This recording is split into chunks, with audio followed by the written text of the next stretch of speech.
जय श्री कृष्णा दोस्तों, आपका हमारे चैनल हिंदी व्रत कथा में स्वागत है। माह की चौथ पे तिल चौथ का व्रत किया जाता है। तो आइए सुनते हैं तिल चौथ की कहानी।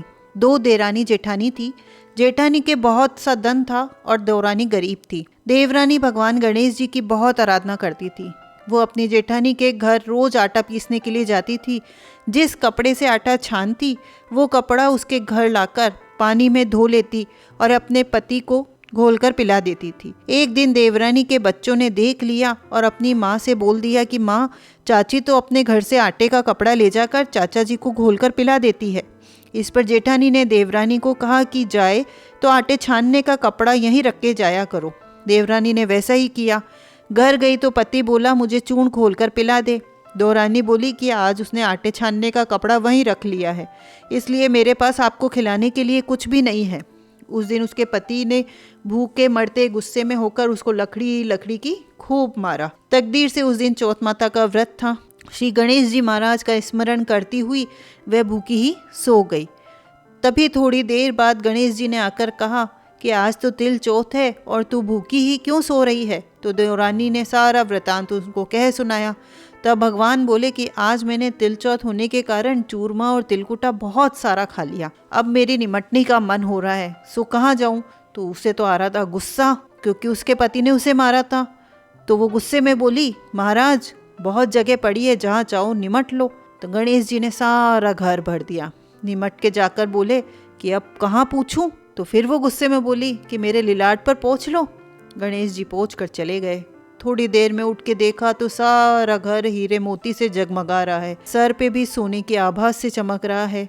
घर को बटोरने में देर हो गई, इसलिए जेठानी के नहीं जा सकी। जेठानी ने अपने बच्चों को चाची के घर देखने के लिए भेजा कि चाची क्यों नहीं आई, जाकर देख कर आओ। बच्चों ने आकर देखा तो वहाँ तो हीरे मोतियों का ढेर लगा है। तब बच्चों ने आकर अपनी माँ को बताया कि माँ चाची के तो बहुत सारा धन हो रहा है। जेठानी भागी भागी अपने देवरानी के पास गई, पूछा कि इतना धन कैसे हुआ। भोली भाली देवरानी ने सारी घटना सच सच बता दी। इतना सुनते ही जेठानी अपने घर आई, अपने पति को बोली कि मुझे लकड़ी की मारो। देवरानी को देवर जी ने मारा तो उसके बहुत धन हो गया। तो पति बोला कि तू धन की भूखी क्यों मार खाती है, लेकिन वो नहीं मानी और बहुत मार खाकर अपने मकान को खाली करके श्री गणेश जी का स्मरण करके सो गई।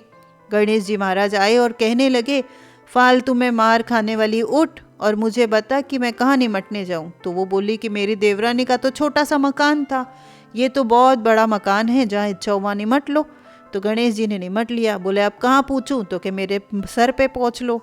तो थोड़ी देर में उठ के देखा तो सारा घर सड़ रहा था, बदबू आ रही थी। तब वो बोली कि हे गणेश जी महाराज, आपने तो मेरे साथ छल कपट कर दिया।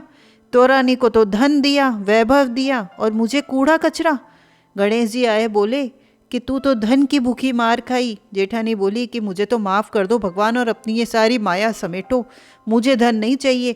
तो गणेश जी बोले कि मैं अपना माया तब समेटूंगा जब तू अपने धन में से आधा धन देवरानी को देगी, तभी ये माया समेटेगी। तो जेठानी ने आधा धन देवरानी को दे दिया, लेकिन एक सुई नहीं दी। तब भगवान ने एक सुई भी देवरानी को दिलवाई। तब भगवान ने अपनी माया समेटी। रिद्धि सिद्धि के दाता हे गणेश जी महाराज, जैसा कि आपने जेठानी के साथ किया वैसा किसी के साथ मत करना। देवरानी के भंडार भरा वैसा सभी के भरना। कहने को सुनने को हुंकारा भरते को मेरे सारे परिवार की मनोकामनाएं पूर्ण करना। बोलो गणेश जी महाराज की जय हो, चौथ माता की जय हो।